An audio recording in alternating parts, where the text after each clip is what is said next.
Long ago, before this day's confusion did begin,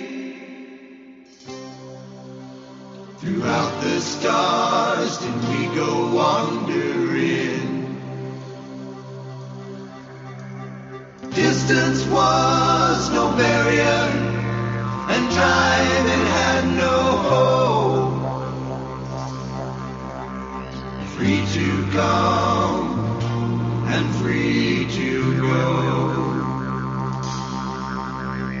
Free to come and free to go. Open up the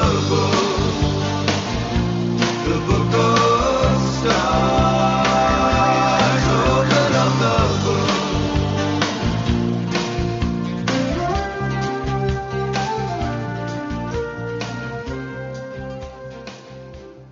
Hello, everyone, and welcome to Karmic Evolution's Astrologically Speaking.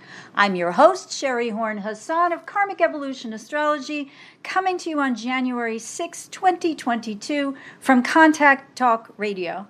Just a quick reminder that this show aims to bring you the truth about astrology and your soul's karmic evolution. Today, Christina Wooten, known as the Sonoma Medium, interviewed me on her Modern Life and Spirit podcast, during which we discussed the major astrological energies of 2022, which I thought would prove perfect for today's show. I tackled the deeper meaning of the current Venus retrograde in Capricorn, the lingering Saturn-Uranus square energy, 2022's Mercury retrograde cycles as they move from air to earth, the Pisces Jupiter-Neptune conjunction this April, Jupiter into Aries in May, followed by Mars' journey through Gemini for 7 full months, including his fall retrograde period, and the transiting karmic nodal shift into Scorpio and Taurus beginning very soon. Phew! Well, I'll be back next week to take a deep dive into the first of the 2022 Mercury retrograde cycles from Capricorn to Aquarius starting January 14th, the January 17th Cancer full moon, Uranus direct January 18th, and the Sun's entrance into Aquarius January 19th. Meanwhile, please enjoy Christina's podcast. Hey there, kindred spirits. It's me, Christina Wooten from SonomaMedium.com. Happy New Year to you. I know that your spirit guides are busy right now, reading all the great blessings that they have in store for you and helping you to develop the mindsets and the habits that you need to shift your energy into the new year. I, for one, love astrology because for empaths who are especially sensitive to the astrological influences that are happening, it can be such a great way to understand some of the emotions, impulses, and inspirations that you're feeling. So I invited SHERI HORN HASAN, best-selling author, writer, and intuitive astrologer from Karmic Evolution, to shed some light about some of the astrological events we should be paying attention to in 2022. There is so much, and I mean so much to unpack, and based on some of the themes that she revealed, I think you'll appreciate her perspective.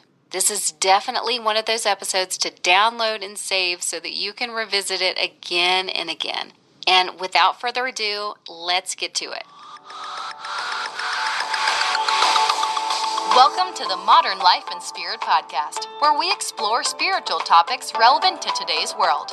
Your hosts, certified psychic medium Christina Wooten and Reiki master teacher Robert Wooten, break down how to work with spirit to create more positive growth in your life. Consider this podcast your go-to spiritual resource for navigating the modern world. Hi, welcome, SHERI, to Modern Life and Spirit podcast. Thank you so much for being a part of our show, for sharing with us today. You're going to be talking about the astrology and all the exciting things that are happening in 2022, which from my understanding of what you were sharing, it's a lot that's going on. I'm so excited to talk to you about this today. Thank you for asking me. I'm thrilled to be part of it, so I appreciate it. I was hoping that you could introduce yourself to our listeners and share a bit about who you are, what your expertise is, how they can learn more about you before we dive in. Sure. I am what I call an archetypal psychological evolutionary astrologer. However, my professional bread and butter from the time I came out of college, I studied literature. I was in the editorial realm in what's known as trade journalism, which is business journalism. So I was a business writer. It's interesting because when I was probably about 14, I had one summer where I was like alone. Everybody was out of town. My friends, I had one or two like best friends, and they went away for the summer or whatever. I got a book and I taught myself hatha yoga. And the other thing that I did was that I got a book about how to cast a chart by hand, how to do your natal horoscope. And it was before computers. My father was a mathematics professor at the local college, at Wagner College on Staten Island, where I was born and raised. And I was too intimidated or afraid to go to ask him for help because it was like geometrical, using the compass and doing the math. And so I put it away. Well, the other thing is that my father, when I was young, I was probably about 9. My father was a mathematics and physics professor. And on Staten Island, which is part of New York City, the Wagner College built a planetarium. And in New York City, it was the only other planetarium besides Hayden Planetarium, which is the big planetarium that tour groups and school classes would go to learn astronomy, right? So my father became the director of the planetarium at Wagner. And he took me and my mother and my brother up to the planetarium to practice, right? To learn the technology or whatever. And it's there that I started learning about the constellations. And I had written a story, and it was like, household words in my home were Betelgeuse and Rigel and Sirius and Aldebaran and stuff like that. Wow. And so I learned some of the major constellations, which then led me to ask my father more about them. He gave me a book on the myths. And that's really what started me, in combination with, like I said, trying to cast a chart probably a couple of years later. So I go into publishing, fast forward, I get married, I have a son, and I get diagnosed in March of 2000 with multiple sclerosis. So that was the turning point for me. And that was at pretty much what we would call the classic midlife crisis time. And astrologically, that's Neptune square Neptune and Uranus opposite Uranus, which is the latter is very much a break-free individuation point. So right before my 42nd birthday, I get this diagnosis. I'm pretty much numb from the waist down. I get the treatment and I recover. After that, I had gone to an astrologer just before that diagnosis. And I went back to her because she started teaching locally. So the year after my diagnosis, I started learning astrology seriously. And over those couple of years, it led me to read astrologers like Liz Green, who's a Jungian astrologer, and Howard Sasportas. And then I started traveling. I joined the Astrological Society of Princeton. And they're a very good, renowned group that was connected with Rob Hand, who's very well known in the astrological world. And then started traveling and just going to all the conferences and, went abroad and studied in England. And so that was little by little. So I ended up with a diploma certification in psychological astrology and a master's level certification in evolutionary astrology with Stephen Forrest, who was one of my mentors, who's also very well known. And then I also studied past life regression work with a woman named Patricia Walsh, who's also an astrologer. So it all sort of just was a journey, and it changed my life. I recognized so many different things about myself, the situation I was in, and how to free myself from certain things, like a marriage that was not a happy one and things like that. And just never look back. Now I combine my chart readings with the hero's journey and the belief that everybody is a hero in their own life and that we all carry within a spark of the divine. So listening to our higher self, finding our authentic voice, which is something they talk about in literature, is very important, is something that I help people do by recognizing where their conscious ego and their unconscious intuitive nature need to be better integrated, because that makes us whole. Yeah. So that's a large part of what I do, you know. Yeah. It's so interesting that you had this experience in the beginning at, you know, a time when people aren't very clear, you know, teenage years, there's a lot going on. There's a lot of other things that are distracting, but that you had a calling at that point, and then some interesting connections with the stars that then, of course, you know, midlife comes this rebirthing opportunity. It just brings us back full circle. I think that's interesting. Well, what's interesting about astrology is it's really the study of cycles, right? And so when I looked back, what I realized was 14 is the half cycle of Saturn. So wherever your natal Saturn is in your chart, at approximately 14, because the Saturn cycle is 29 and a half years. So approximately 14 to 15, somewhere in there, we have a half Saturn return, right? So Saturn is opposing itself in our chart. That was the year also I got admitted to the High School of Music and Art in New York City, which is a prestigious but free public high school for people in the arts. And I was a singer. And so there was a lot going on with the, I think, formation of the ego, you know, which is something that Saturn represents. So it's the entrance into high school where I was finding these spiritual things, you know, and I think that was probably part of sort of the preparation for the creative endeavor that I was engaged in, you know, by learning how to hone my skill, that kind of thing. It was 29 and a half years later. Yeah. So it was the second portion of the same cycle. So that's a really interesting thing, you know. So they were both pretty life-changing for me, but not in ways that you recognize at the moment. Right. Later. Right. Hindsight makes such a difference. And I think we can look at a lot in a chart or look at a lot in the year that's coming forward and get some real clues about what's happening. And, you know, of course, we always have choice in how we're going to participate and, you know, experience those energies. And all of that blends together. And then in hindsight, we can develop this wisdom from it, which is exciting. I love what you were sharing about astrology being this study of cycles. I'm always interested in what is coming up so that I can understand how to ride this wave to the highest and best. If I'm thinking about life experience, if I'm thinking about the opportunity that's there, if I want to milk this opportunity for everything that it is, what is being presented? So obviously we've been through this huge shift and change over the last few years. And I think 2022, 2023 is all part of that, still unfolding. What is your feeling or assessment of the overall energies in 2022?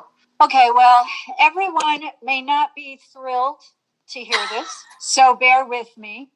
But for all of 2021, for those who follow astrology, and if you don't, one of the major influencing energies has been the fact that Saturn in Aquarius has been squaring Uranus in Taurus. Now, Uranus went into Taurus in the spring of 2018, and that represents a shift in our values towards a more progressive nature. Uranus is always futuristic. Uranus is always about the process of individuation and being who we came here really to be. My study of past life regression, for those who believe in past life karma, but not in karma in terms of a punitive sense, right, but in terms of what the soul endured, experienced, and how it was conditioned. Okay, so when we reincarnate, we inhabit a new physical body, but we take with it the memory of the last body. And that's on a cellular physical level as well as a mental, spiritual, and emotional level. So what Uranus in Taurus has been about, and that's a 7-year transit, so it's from 2018 to 2025, is where have our values changed? Wow. And how can we adapt? Because all of the astrological planetary movements are about evolution, right? So the evolution of the soul, the evolution of the psyche, whatever, you know, and evolution in obvious ways, like in in science and education and, politics or whatever anybody is interested in that would catch their attention most. Saturn is always about the past. Saturn is always about tradition. Saturn is always about the status quo, and it represents authority. On another level, on a personal level, if you're doing a personal chart, Saturn can show us where the ego is conditioned, and Uranus is saying, yeah, but you have to change. Well, Uranus says change is the only constant. It's the only thing that we can rely on. So Saturn wants to hang back and resist change, while Uranus wants to make progressive change, and it wants it not now, it wants it yesterday. Right. So because the two are square in astrology as an aspect, is inner tension based on outer tension, right? So what needs to happen is they need to be integrated, just like every energy needs to be integrated. And integration makes us whole. So this year in 2021, we've seen the effects, and you mentioned looking back. We have to look back in order to see the patterns so that we can then look forward and decide whether we want to continue with those patterns or change those patterns. And that brings in the issue of choice, just as you said, which to me, understanding that we all have a choice is one of the first keys to greater consciousness. So as we move forward this year, Saturn square Uranus is still in play. So the beginning of the year now in January, and particularly so towards the end of the year. There are other things that are happening. That's the backdrop. That's what I call the base note. So where is society wanting to hold back versus those in society who want to be progressive and make progressive change? So the question becomes, where is that happening internally for all of us? As above, so below, as within, so without, as the universe, so the soul. We create our own reality. So as a collective, we've created the political turmoil, we've created the polarization in the world. Now, I don't want to go down a negative rabbit hole and get specific, but anyone who pays attention to current events at all can't fail to notice how much discord, chaos, and polarization has been going on in the world. So the key here, especially because we come into this year with Venus retrograde, which is about values. So it's again about discovering what is the soul's true values, what are the soul's true values, versus what's reflected by society, versus what we were told, taught, or forced to believe, which is a Saturnian thing. And many of us who grew up with indoctrinated religion can speak to that. Some people stay in that realm. Other people have transcended it. Those who are more of a spiritual nature and who trust their valid messages from their intuition and the psychic realm, that we don't have to stay stuck in these finite beliefs, that we need to move forward. So discerning how polarized we are internally right now, because the external world is reflecting back to us, like I said, that the collective is polarized. So how can we stay centered? How can we stay focused on what are our true beliefs and what are our true values?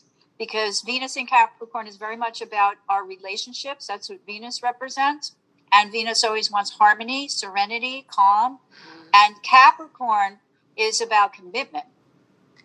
But you must make a commitment to yourself before you can be successful with commitments with anyone else or others out in the world. And that relates also to our work. So there's a lot of review right now out in the world about work, which obviously was brought on by the last almost 2 years or a year and a half of the pandemic, right? How many people are quitting in droves? So this is a period at the beginning of the year for us to recognize what we value most about work. So this is a good time to get in touch with that. What do we most enjoy in our current work? If it's nothing, right, then we'll want to make a change.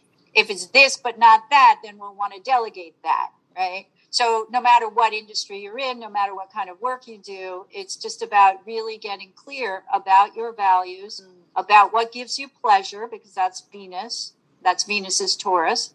Venus is the Libra side of Taurus, is the communication and the relationships and the harmony and the balance. So how do you bring all of that to yourself internally? So when I think of Saturn, I think about the rings. It's, restriction and, feeling stuck or maybe held in a certain place and maybe resisting that internally. But when I think about this conflict that's coming up and, is a part of our reality now, it seems like the opportunity there is when we're in a place of feeling like we're analyzing that inner conflict, we're, diving deep into it. It's when our greatest truth comes forward. It's when we're able to, be more honest with ourselves, when we're in a place of change, when we're in a place of, standing at the crossroads and determining which way to go. There's a rawness that comes with that. There's an authenticity that comes when we're in that. So I love what you were saying about the values and being able to really center and focus on values as a means of helping us navigate this, feeling a little bit pulled apart, but at the same time trying to see it as an opportunity of this is where we can jump on that bandwagon, perhaps on the job change that we've needed, on the relationship change that we've desired and maybe put off or, felt restricted by. There's a couple of things I'll just add to what you said. Saturn in traditional astrology, which goes back to at least like the late 1600s, Saturn was the last planet we could see by eye, which is why in traditional astrology, the real traditionalists don't even count the outer planets because they stick rigidly to the old system. They're very Saturnian, okay? So Saturn is known as the ring past knot because once you go beyond Saturn, you're in an unconscious realm in terms of psychological astrology, right? So as you say, the rings are restricting. What's restricting also is that, if you can't see it, you might not believe it.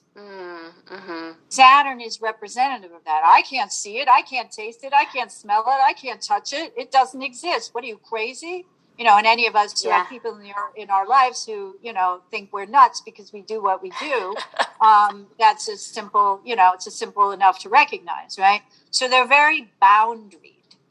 But along with that comes the fact that boundariness is usually presented to us through authority figures.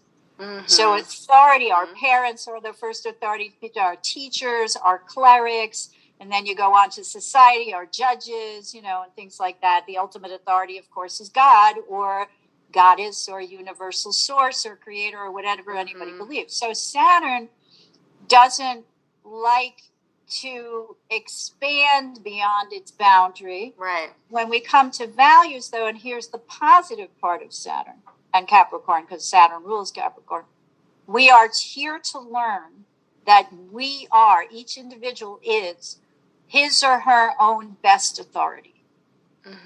So when we go deep and we check in with what the soul truly values, we then become our own best authority figure. And then there's no more, well, what do you think? Or what does he think? Or are they going to judge me? Or what should I do now? I just don't know.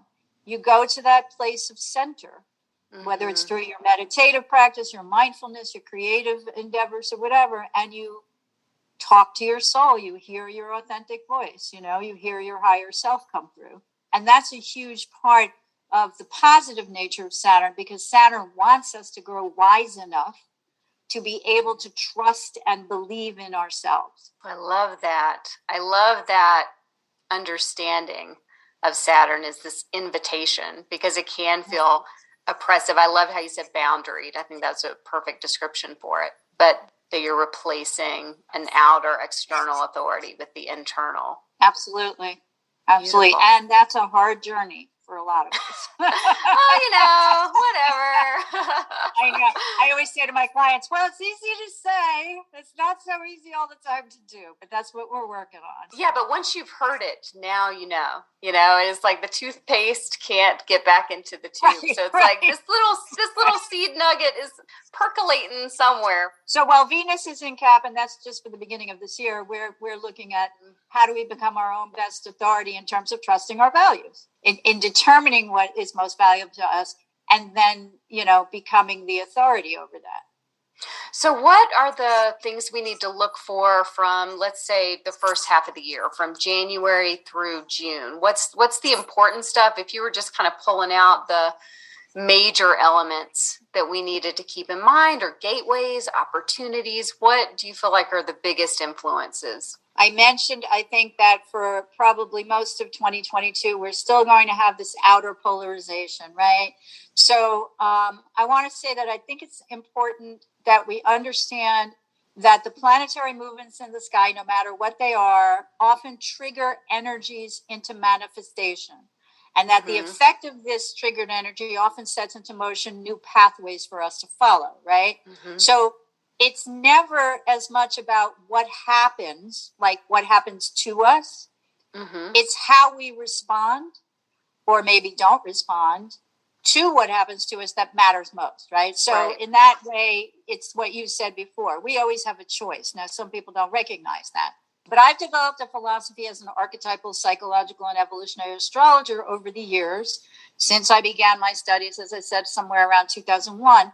And I discussed we all have our hero's journey. So this is the year that our hero's journey is going to be able to, as it does every year, but again, the theme so much is about polarization, right? We want to take note of how we respond to these energies and what are our habitual behavioral patterns. I have a philosophy, and it goes as follows. The universe is benign. It has no vested interest in making any of us suffer. Rather, it provides opportunities every moment of every day for us to grow in consciousness. Whether we choose to recognize these opportunities is completely up to us, right? But what we know is that when we ignore them, the universe just keeps knocking louder and louder, right? Right. And the other thing is, if we break up the year into two halves, I mentioned already that until January 29th, we have Venus in retrograde. And between January 14th and February 3rd, we're going to have Mercury retrograde in Capricorn. We're going to have Uranus stationing direct in Taurus on January 18th, and then the full moon in Cancer on January 27th. But the thing is that with two planets retrograde for the short term, again, and both of them in Capricorn, the themes are still the same. There's still these Saturnian, because Saturn rules Capricorn, these Saturnian groundedness. How can I be my own best authority? In April, we have the Jupiter-Neptune conjunction in Pisces. So Jupiter's in Pisces now. Jupiter's very comfortable in Pisces. And Jupiter is expansion of consciousness. If I bottom line, what is Jupiter about? It's expansion of consciousness. So yes, it's expansion of this and that and the other thing. It's known as the great benefic traditionally. It brings blessings and good fortune, but it can also bring too much of a bad thing. Jupiter meets up with Neptune in Pisces on April 12th. And as this energy builds, probably within the few weeks before, we have the opportunity to raise our vibrational level to its highest, right? This is a hugely altruistic combination. I can feel the energy of the collective. I am an empath. I can rise above the mundane chaos and discord of the outside world, which is still being caused, as I noted, by the Saturn-Uranus square for the duration of the year. But I can take the higher spiritual role. I can be the spiritual healer. But again, not to be repetitive, but by listening to my higher self and my authentic voice. So that will be a period from March until about early May, as it approaches and separates, where it's so important to take that higher road, because that energy can produce clarity as long as we allow ourselves to know that we're our own best authority and we're very clear on what our values are, which isn't to say that values don't change, because that's part of the longer term energy, right? Social mores change, social laws change, all that stuff. But when we're clear, that's a foundation from which we can start. Now, there's a caution here as well, because during this time period, same time period from about March to early May, this Jupiter, Neptune, and Pisces conjunction can produce the opposite of clarity. Okay. So instead of getting clear psychic, energetic, spiritual guidance and raising our vibration, right? So which we then want to add to collective energies for the betterment of all of mankind. I call it womankind, right? We can instead become confused. Neptune in psychological astrology is the planet of illusion, confusion, and delusion. It's the fog that we often have to feel our way out of. It's like the dark of the moon, right? Balsamic phases. And again, Jupiter's expansion. And when it's in its most benefic role, it's expansion of consciousness. However, when these two meet in intuitive and empathic Pisces, they can go too far and create delusional thinking. Now, again, you know, I've heard it predicted by other astrologers that we may be in for a time period around this time where the real crazies come out. Okay. And again, depending on how much one allows in the news, you know, what's going on locally, regionally, nationally, internationally. This is a period to be very careful of not being attracted to gurus or people who claim to know it all, or swindlers who want to sell us the Brooklyn Bridge, you know, greatest things since sliced bread, or others who claim to be enlightened.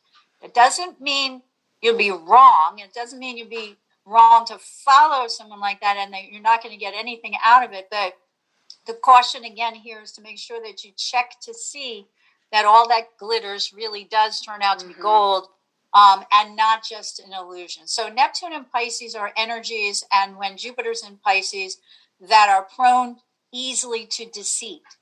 And when one is prone to deceit, one is also prone to self-deceit.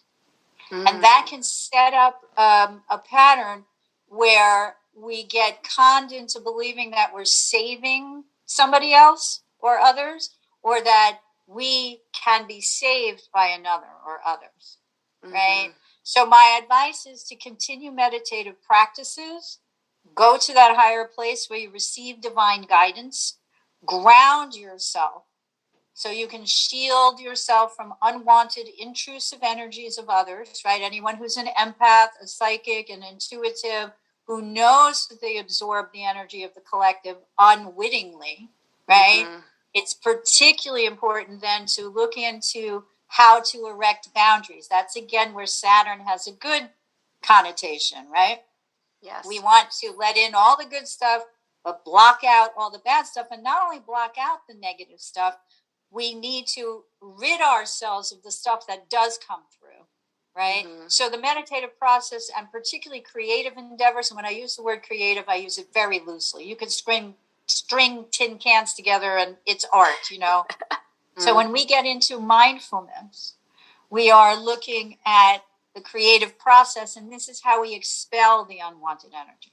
So we first want to block it from coming in, but that which comes in, we then want to work on expelling. So we protect our energies. Whatever we can't protect against, we get rid of.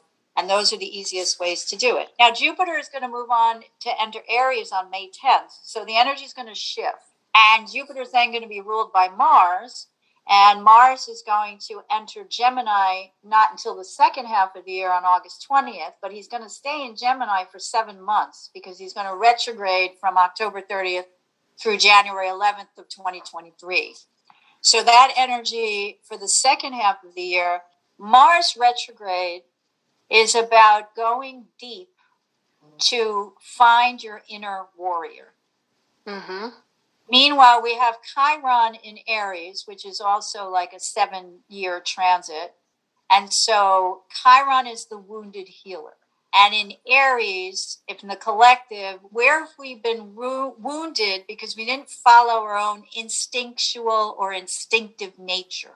So if somebody punches you, you punch him back, right? Not to bring up a violent example, but how do we each react to things that happen to us?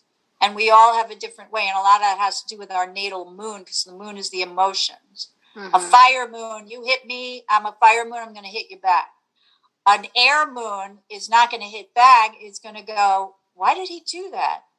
I wonder what made him decide to punch me. I know we were fighting about this, but punch me? You know what I mean? Mhm. Like, use your Yeah. words, dude, you know.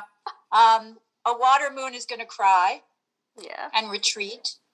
And an earth moon is also going to kind of somatize it and ground themselves, maybe brace themselves for another punch, you know. Mm-hmm. So it's going to try to make practical sense. It's a little more like the air, you know. But the thing is that with Mars and Gemini for so long, there could be a lot of arguments. There could be a lot of mental energy and activity. And Gemini is a mutable sign that I call can get stuck on the mental hamster wheel, where we're going round and round and round and round. We can't solve the problem. Or I liken it to the dog chasing its tail, because mutable energy is always in flux. So Mars wants to move and be instinctive. Chiron is ruled by Mars right now for the whole year. So Chiron is investigating where we've gotten wounded by not acting like, I guess, acting naturally would be the way to say it, right?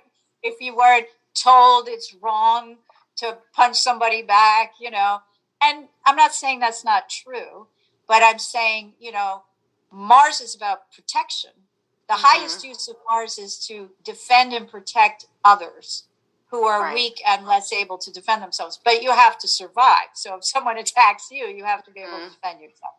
So there's a lot inherent in that, in terms of saying, what can I do to be proactive in terms of my thoughts? And how can I heal any wounds that have existed either from past life karma or early this life, where my personal will has been thwarted or stymied, or I was taught, again, told, or, you know, forced to believe certain things. You can't do that. It's also a great time for people to write and to teach, because Gemini is always about communication. It represents as a rulership over the third house, early childhood education, which I actually taught. It's elementary building blocks. You have to learn your ABCs so you can learn to read. And then you have to learn to read so you can understand the higher meaning, which is the polar opposite of Gemini, which is Sagittarius, right?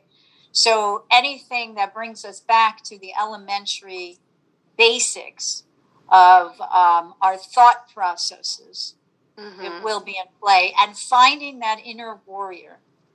Where can we go? That's when it's retrograde, which is only during that certain period. But it'll still be, Mars retrogrades every 2 years for 7 months at a time. It spends 5 to 6 weeks in the sign normally. I would say it's a great time for journaling.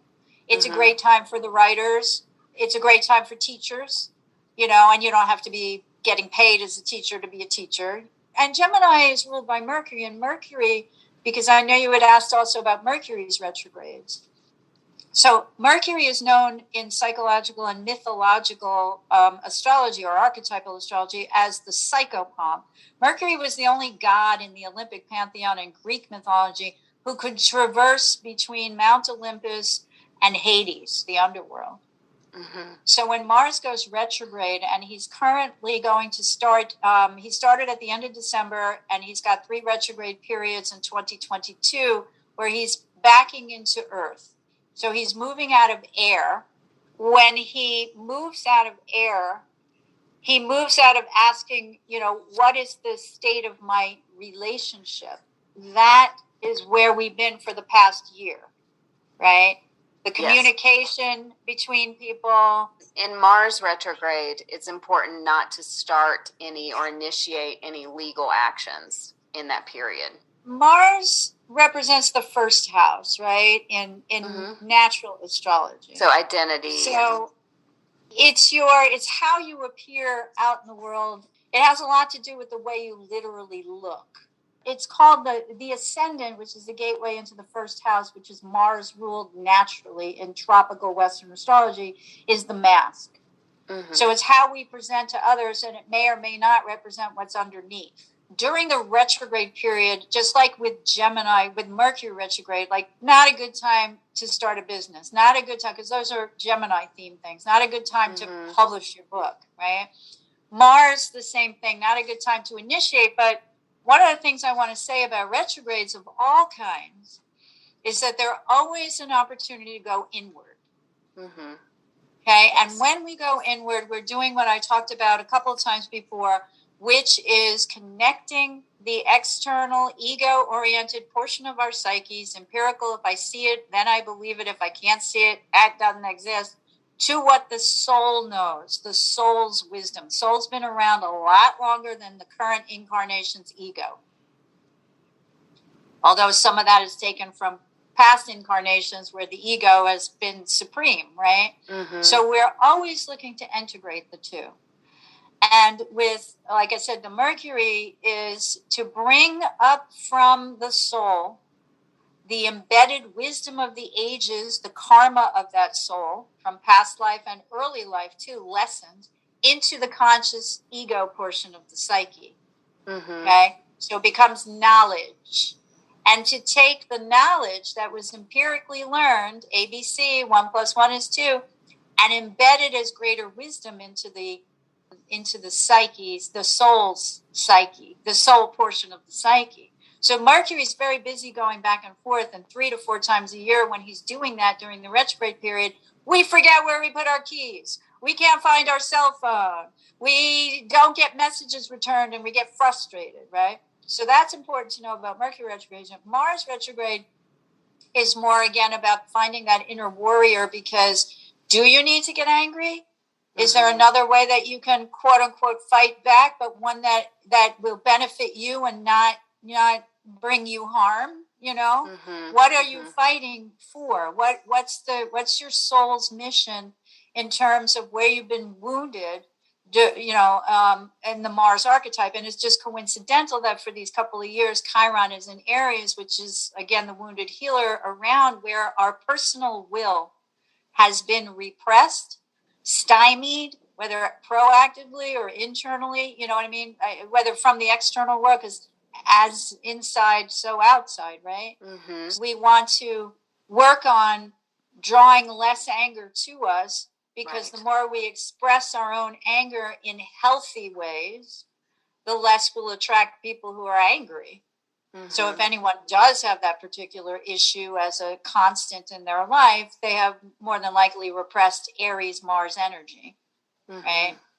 So it's a good time. And again, because it's in Gemini, journaling, writing, talking, communicating with your dearest friends, the ones you trust the most, Gemini can be a little fickle sometimes, so you have to be careful of that. That's the downside.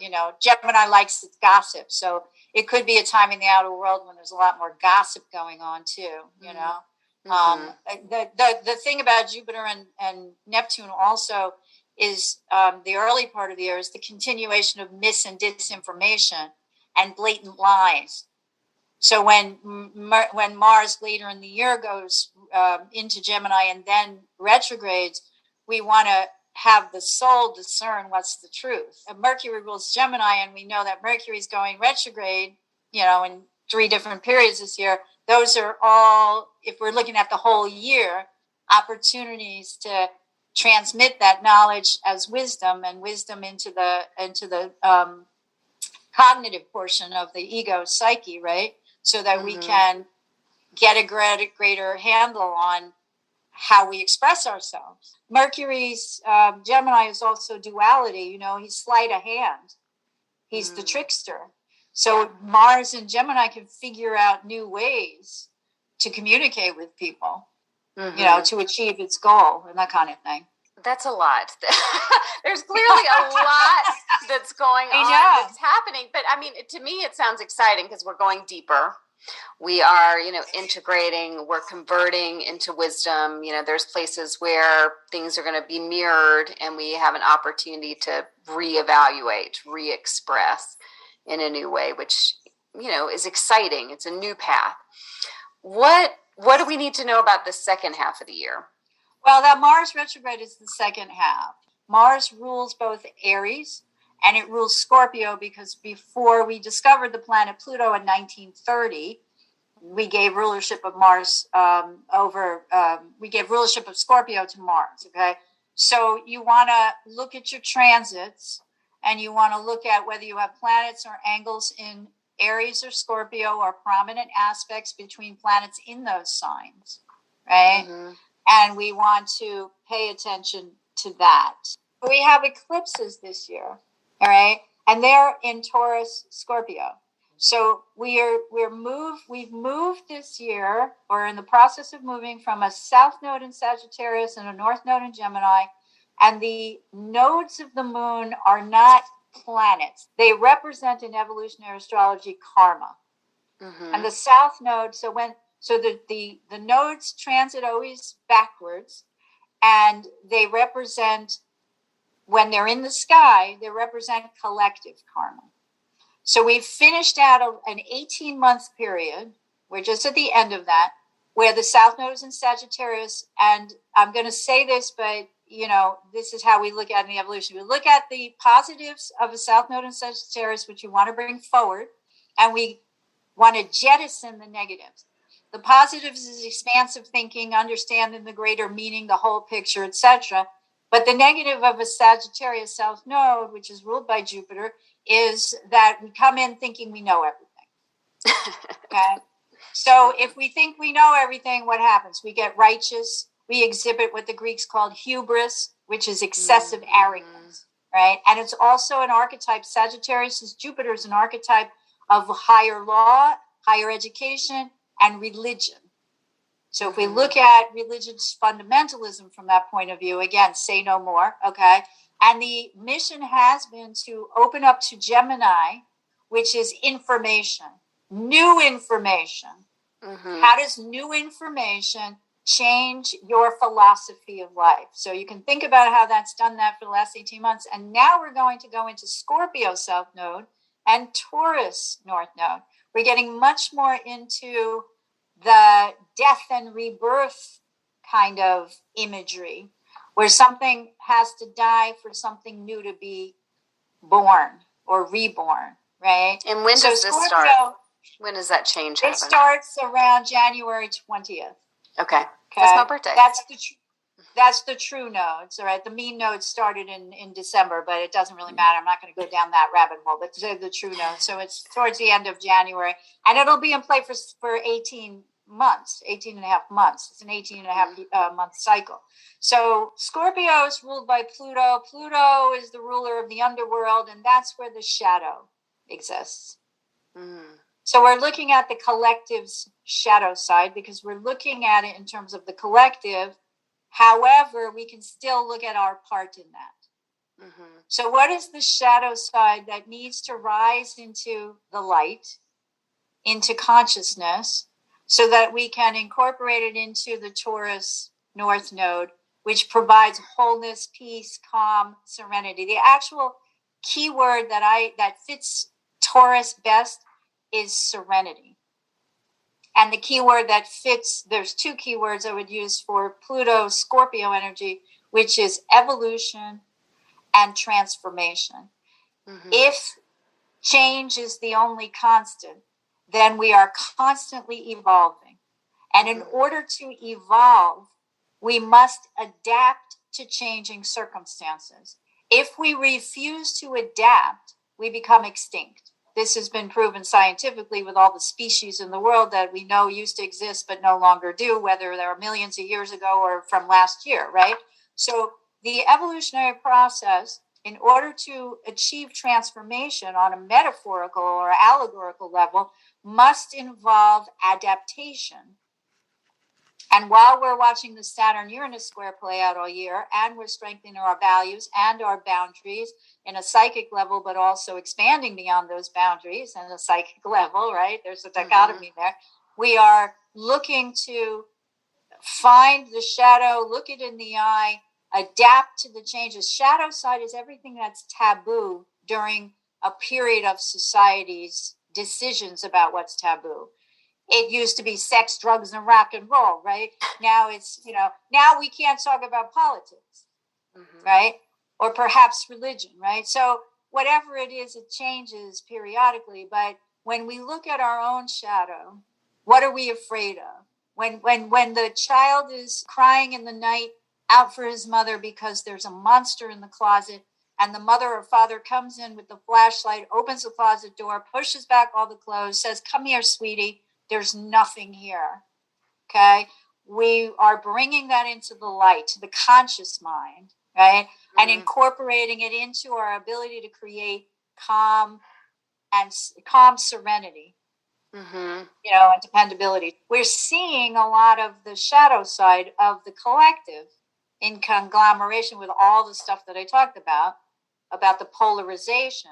So again, Taurus is the body. It's the physical body.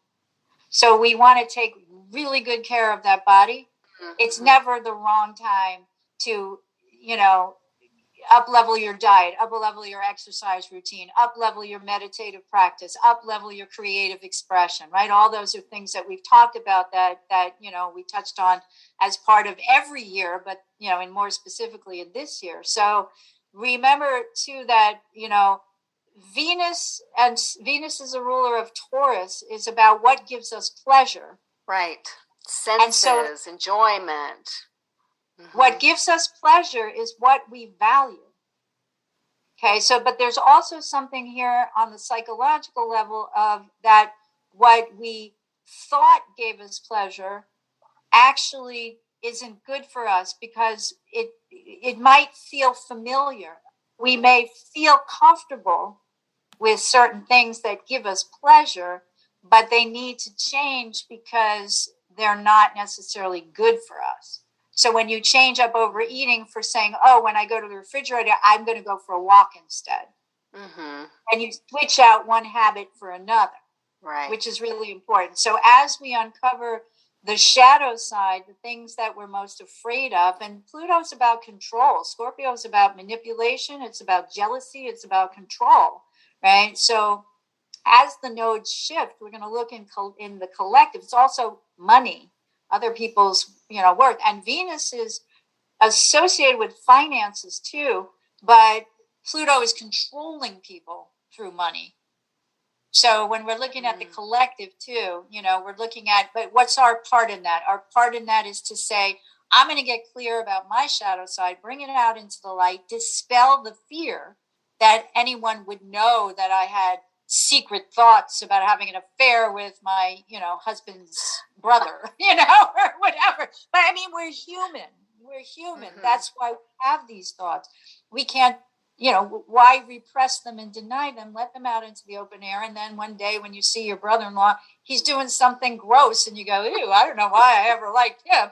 We want to take that stuff, get clear about it while we're getting clear about those values, clear about the boundaries, all that other stuff. What is our place in society? And the thing I want to repeat is, while the external world is polarized, we want to do everything we can to keep that polarization from infiltrating us internally.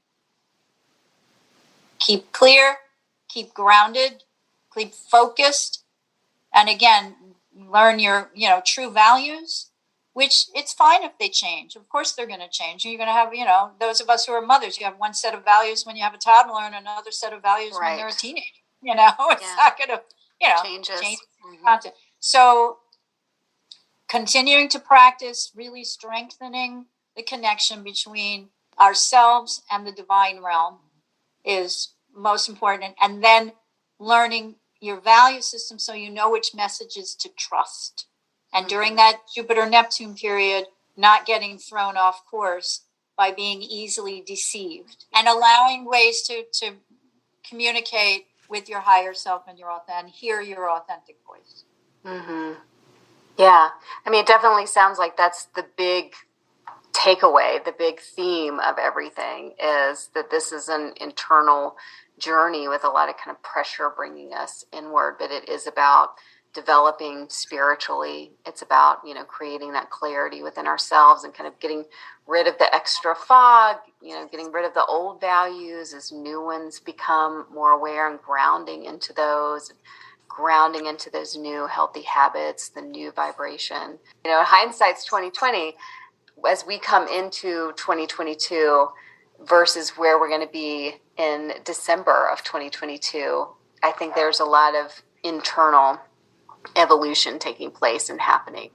Well, I want to just thank you so much. And SHERI Horn Hasan, please tell everybody how they can get back in touch with you, your website, just how they can learn more about your offerings, if you've got just a minute or so for that before we close. You can contact me through my website, which is karmicevolution.com. That's KARMIC, and then the word evolution.com. I would like to make a very quick offer if I could. I do natal chart readings, help you discover your soul's true purpose and mission in this lifetime, learn about past life karma and how to heal it.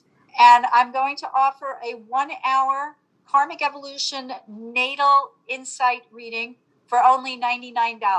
My regular reading is almost twice that. So if anyone is interested, Wow. You can contact me through the website or at SHERI, and it's SHERI, at karmicevolution.com. Okay, I want to thank everyone for joining us today, and I hope you found the information presented here helpful as you continue your karmic evolution in this lifetime. Please be sure to join me again next week on January 13th when I'll talk about the things that I mentioned at the beginning of this show for another episode of Karmic Evolution's Astrologically Speaking.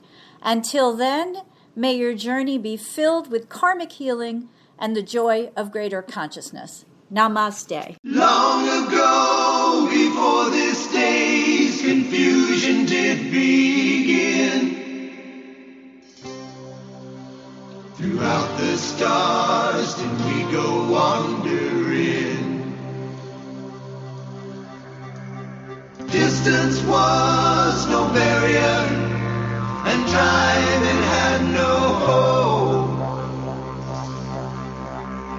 Free to come